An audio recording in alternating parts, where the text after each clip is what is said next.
Perkenalkan, nama saya Dava Alam Ramias, NIM belakang 027. Saya dari Prodi Administrasi Perkantoran.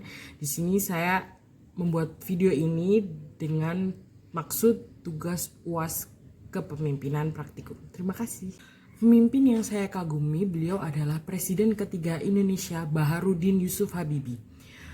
Beliau lahir di Parepare, Sulawesi Selatan pada 25 Juni 1936. Kemudian beliau wafat pada 11 September 2019 di usianya yang ke-38. Beliau adalah presiden pertama di Indonesia yang berhasil menunjukkan kepada dunia bahwa Indonesia mampu mengembangkan teknologi tingkat tinggi atau high-tech dengan keberhasilannya membangun industri pesawat terbang.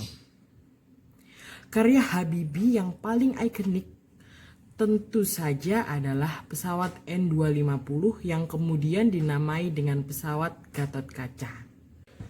Yang membuat saya kagum dengan beliau adalah kecerdasannya dan tidak pernah berhenti untuk belajar. Itulah yang membuat banyak orang terpacu dan semangat, terutama dalam menempuh pendidikan. Beliau juga menorehkan segudang prestasi dan membawa nama baik Indonesia saat bersekolah di Jerman, yang membuat dirinya juga banyak disegani dan dihormati oleh masyarakat di Jerman. Kemudian pada saat beliau menjadi seorang presiden, gaya kepemimpinan yang dianut adalah gaya kepemimpinan demokratis. Pada masa pemerintahan B.J. Habibie ini, kebebasan pers dibuka selebar-lebarnya, sehingga melahirkan demokratis yang lebih besar. Pada saat itu pula peraturan perundang-undangan banyak dibuat.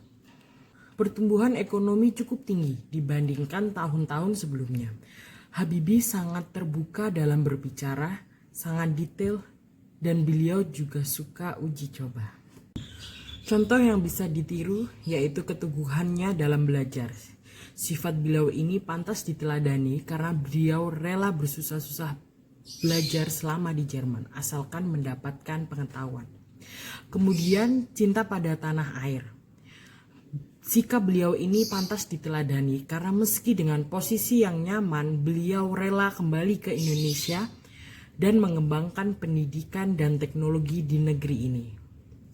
Yang ketiga yaitu teguh pada pendirian. Sikap beliau ini pantas diteladani karena meskipun sempat mendapat ancaman oleh pihak-pihak tertentu, selama masa reformasi, beliau tidak gentar dan menetapkan bahwa negara Indonesia harus menjadi negara reformasi. Menurut saya berpikir bahwa setiap orang pasti memiliki kapasitas dan kapabilitas berbeda-beda.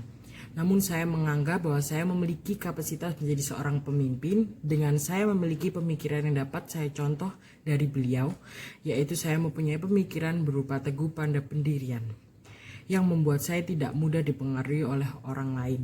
Namun saya harus tetap menghormati pemikiran orang lain. Dan saya harus tetap mengedepankan pendapat orang lain.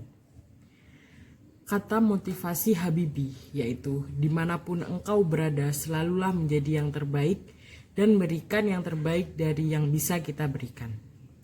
Kemudian, kalau bukan anak bangsa ini yang membangun bangsanya, siapa lagi? Jangan saudara mengharapkan orang lain yang datang untuk membangun bangsa kita. Baharudin Yusuf Habibie.